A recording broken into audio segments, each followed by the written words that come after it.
Saudara-saudara sekalian, ini saya berada di depan laptop seperti biasa, sedang mempelajari atau membaca-baca apa itu tim task force.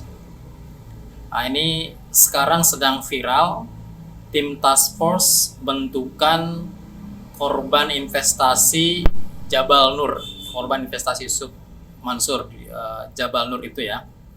Nah, mereka membuat tim task force untuk menuntut Yusuf Mansur atas ulah yang dia lakukan yang membuka keran investasi pada masa beberapa tahun yang lalu, kemudian sampai hari ini tidak jelas sehingga mereka menuntut di pengadilan.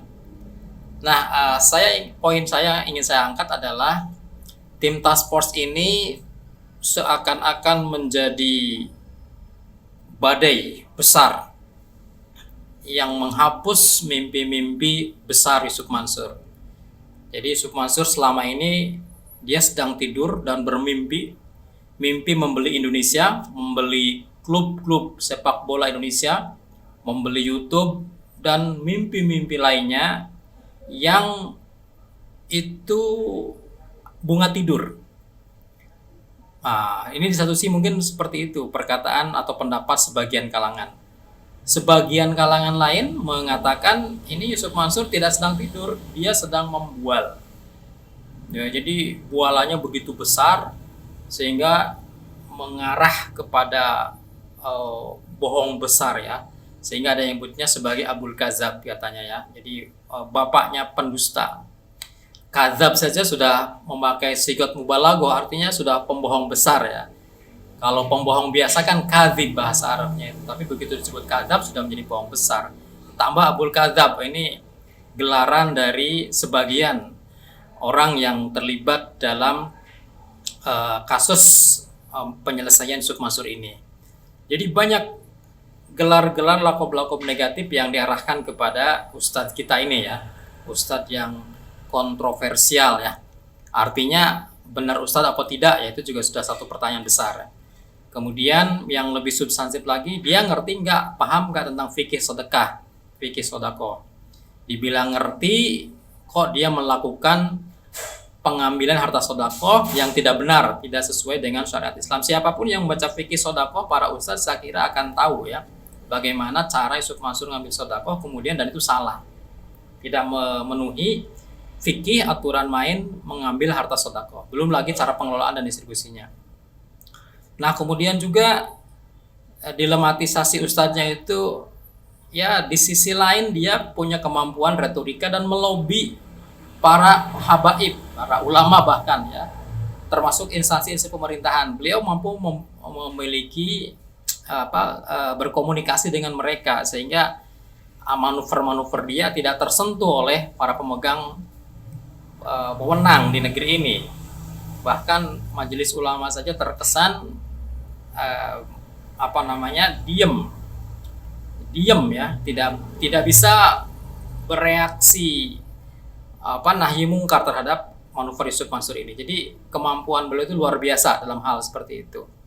Yaitu tadi problemnya, dia kemampuan agamanya tidak mendukung kegiatan aktivitas dakwahnya ya, tidak mendukung bagaimana dia mengambil harta metode sedekah itu.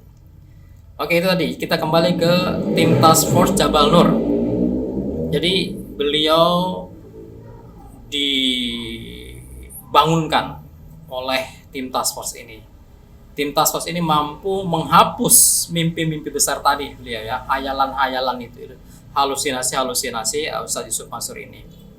Bahkan tidak hanya menghapus mimpi-mimpi besar itu, tim task force ini ada kemungkinan ke depan akan menggilas beliau ya, akan mengembalikan, men-setback beliau kepada masa lalu, dan endingnya ya harta Yusuf Mansur akan habis. Harta habis dimintai oleh mereka sebagai bayar hutang gitu. Diminta dalam arti Yusuf Mansur akan ditagih bayar hutang. Nah, sampai saat ini atau sampai pada titik ini saya oke lah menyetujui ya, artinya memang itu hak-hak dari mereka yang investasi kepada Yusuf Mansur dengan akad-akad tertentu ya. Artinya ada kesepakatan-kesepakatan yang dibuat pada masa itu dan kemudian Yusuf Mansur menyelisihinya sehingga menimbulkan kerugian di pihak-pihak ini. Nah, yang tidak saya setujui tentu kalau kriminalisasi misalnya. Yusuf Mansur kemudian dikriminalkan dan dia dipidanakan. Nah, ini sampai langkah yang kedua ini saya masih belum sependapat ya, misalnya ada pihak yang mengkriminalkan Yusuf Mansur. Tapi kalau perdatanya oke, itu saya setuju, artinya Islam masih memberikan petunjuk sampai sana.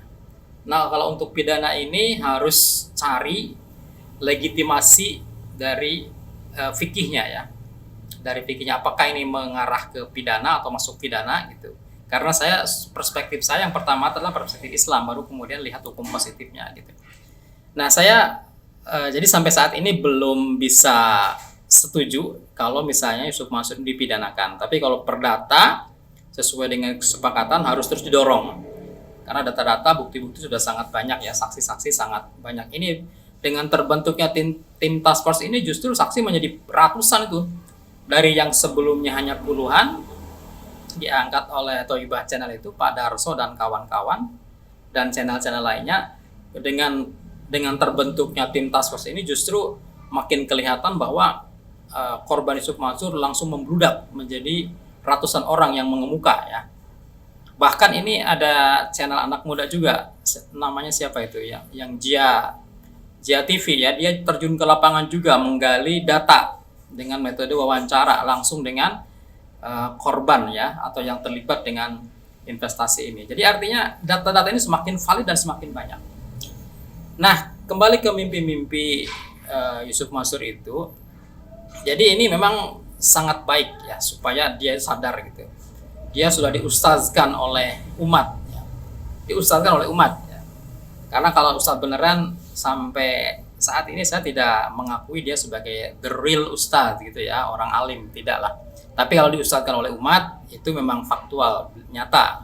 Karena beliau memiliki kelebihan di bidang retorika dan juga dalam bidang pendidikan Islam ya. Terbukti dia bisa mendirikan pondok tahfidz itu dan rumah-rumah tahfidz, jadi itu. Nah, oke, selamat berjuang tim task force JBN, dan saya tetap mewasiatkan kepada Ustadz Yusuf Mansur supaya segera sadar kembali ke jalan yang benar, gunakan harta umat sesuai dengan proporsinya. Jadi ini sudah terlalu banyak, miliaran harta umat dipegang, dikelola oleh Yusuf Mansur dengan distribusi yang tidak jelas. Bahkan sebagiannya diklaim sebagai harta sendiri ya. Mudah-mudahan segera kita mendapatkan berita yang mengenakan semua kalangan.